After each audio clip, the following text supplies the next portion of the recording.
Hello, c'est HR, votre chroniqueur. Alors aujourd'hui, je viens de découvrir sur Netflix Code 8, partie 2. Forcément, il faut que je vous en parle.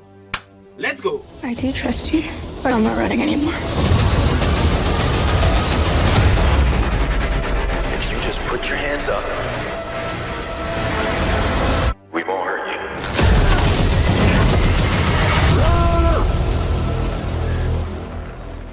Alors ce film Code 8 partie 2 fait forcément suite à Code 8 partie 1 qui était sorti en 2019. He won't.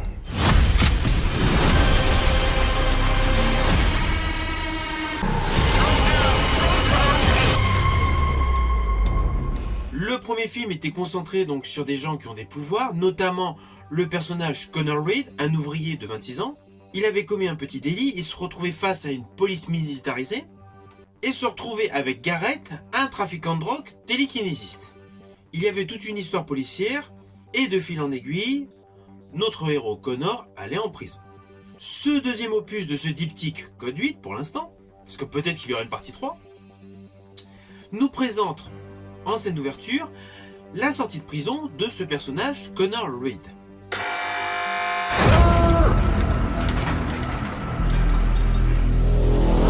You said you owed me for the time I did inside. D'ailleurs, à la sortie de cette prison, il discute avec le personnage de Garrett. Alors n'oublions pas que dans la vie réelle, le personnage interprété par Connor et celui interprété par Garrett sont interprétés respectivement par Robbie Ahmed et Stephen Amell. Dans la vie réelle, ils sont frères. Ce deuxième opus est davantage concentré donc sur une jeune fille dont le frère a été assassiné par la police, et celle-ci veut obtenir justice. Ne vous inquiétez pas, comme d'hab, je n'irai pas plus loin sur le ligne scénaristique, je ne veux pas vous spoiler. Néanmoins, je donnerai un petit détail en fin de vidéo sur la conception, la manière dont a été réalisée une séquence. Alors ce deuxième opus est selon moi meilleur que le précédent. C'est rare dans des suites que la suite soit supérieure au précédent. Le premier, j'étais resté un petit peu mitigé. Mais au vu du succès qu'il a eu sur Netflix, je me suis dit bon, il y a une suite, je vais la regarder. Et au final, cette suite est supérieure. Tant en qualité d'effets visuels, en qualité des effets spéciaux, et surtout en trame scénaristique. Alors oui, la réalisation est assez classique. Mais la mise en scène a des atouts pour différentes séquences. Selon moi, il y a une meilleure maîtrise des effets visuels, une meilleure maîtrise de tout ce qui est VFX. Et concernant l'aspect robotisé, l'aspect militaire de la police dans ce film, cela fait étonnamment écho à un film que j'affectionne particulièrement. Ce film n'est autre que Chappie.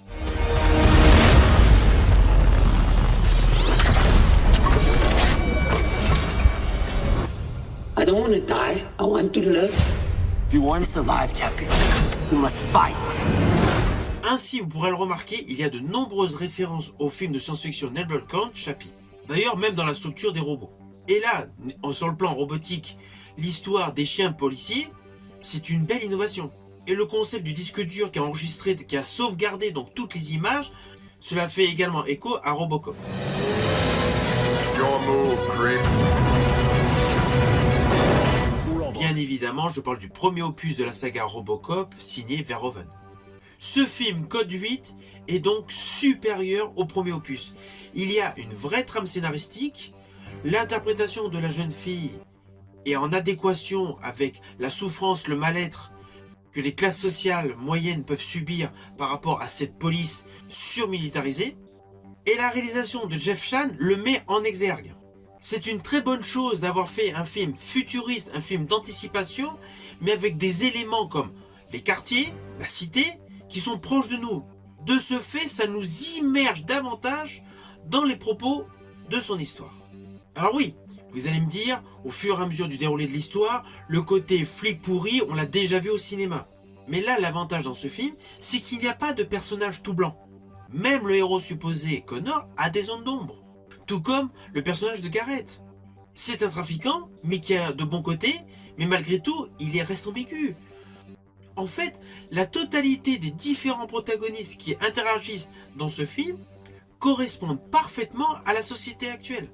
Avec ses failles, avec ses faiblesses, ses avantages et ses inconvénients. C'est pour ça que ce film donne vraiment le sentiment de réalité. Et malgré que la réalisation soit assez classique, Il y a un rythme assez soutenu. Les scènes d'action, les scènes de suspense, les scènes de tension et les scènes d'émotion sont parfaitement dosées. Il y a un réel équilibre entre les différentes étapes successives que l'on peut suivre au fur et à mesure de la découverte de ce film. Autant le premier opus de ce diptyque ne m'avait pas vraiment emballé, là ce deuxième opus va vous tenir en haleine du début jusqu'à la fin. Et le final, même si on le pressent venir, il est fait d'une manière inattendue. Et cela pour votre plus grand plaisir. Alors attention à ce que je vais dire, cela s'apparente à un spoil, mais c'est par rapport à une séquence technique, un effet visuel. J'ai particulièrement aimé une scène qui nous présente donc deux chiens robots qui se retrouvent donc devant un ascenseur dans un couloir d'immeuble, l'un en face de l'autre, et là ils se foncent l'un contre l'autre. La réalisation est extrêmement fluide, une densité violente, c'est clair, il y a un côté très brutal, mais il y a une certaine dextérité dans les mouvements articulés de ces deux chiens robots. Voilà, c'était pas un spoil énorme, mais c'est un côté visuel que j'ai particulièrement aimé. Cela se produit vers la fin du film, et c'est parfaitement maîtrisé. Alors au final, c'est un film que je vous recommande. Ce film, vous pouvez le voir actuellement sur Netflix. Bien évidemment, je parle de Netflix France. C'est un film qui vous permettra d'avoir de bonnes sensations, une bonne montée d'adrénaline et surtout un vrai suspense haletant. Je vous souhaite donc une très bonne séance sur Netflix. Quant à moi, je vous dis à bientôt pour une prochaine chronique.